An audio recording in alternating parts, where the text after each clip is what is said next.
we are going to stitch the bow stitch. Let's get started.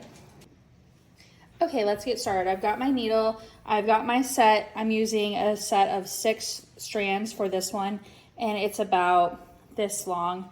I like to just give myself a little bit extra thread whenever I'm doing the bow stitch, just because it's easier to trim than to try to cram it in when it's a little too small. So I'm going to thread the needle.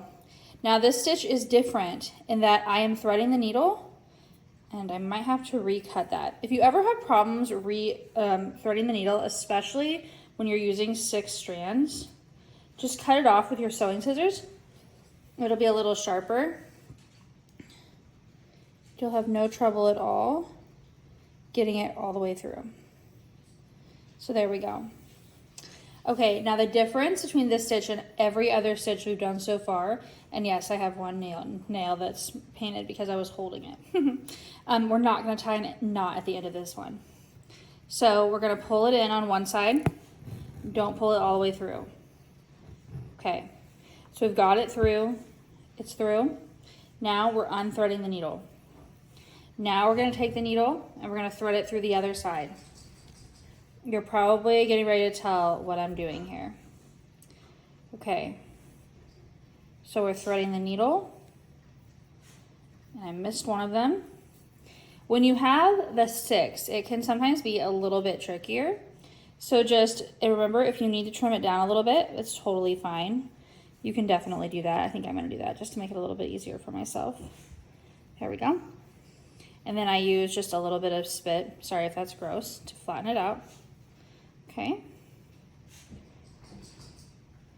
And then grab the needle. Sorry, that's my dog. He likes to walk around while I'm doing videos. Okay, so we've got this in the front. Now we need to pull this through. Okay, sorry about that.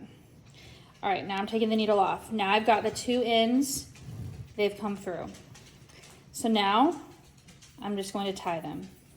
That's why I like all this extra, because then I can use it and trim it and not have to feel as bad. Okay, so I've tied it. I usually will do a double knot, so I just kind of use my pinky. You can also use a needle or a pin or something else to stabilize it. Pull it through. I've got my second knot ready. So I'm just pulling. You don't want to pull it too tight. See, if you pull it too tight, the fabric starts puckering. You don't want that to be at that tight. You just want it to be firm. So I still have it down. And it might be a little loose. That's okay. Okay, I've got my double knot. Now it's secure. Now I can work on the bow. Okay, so for the bow, you can tie it like you tie a shoelace. This is how I learned how to tie my shoelaces, with bunny ears, so that's what I'm gonna do. Now it's obviously gigantic. So in this case, I put my finger on the knot. I'm just gonna trim it down to where I want it to be. I think those little bunny ears look nice. I think I'm gonna make it actually a little bit smaller. There. Don't judge me for the way I tie my shoes now. Okay, so that looks great. And then you're gonna trim them to the way you want them to be. If you want them to be here, trim. Trim. If you really, really wanted to, say you don't like the way this is like 3D and hanging up, what you could do is take one strand of the same color, just one little piece. So I'm gonna show you what that looks like. Just one little piece. And you could do a tiny anchor stitch at the high points. You could do an anchor stitch here, anchor stitch here, anchor stitch here, anchor stitch here, just to keep everything down if it bothers you. So that's an option as well.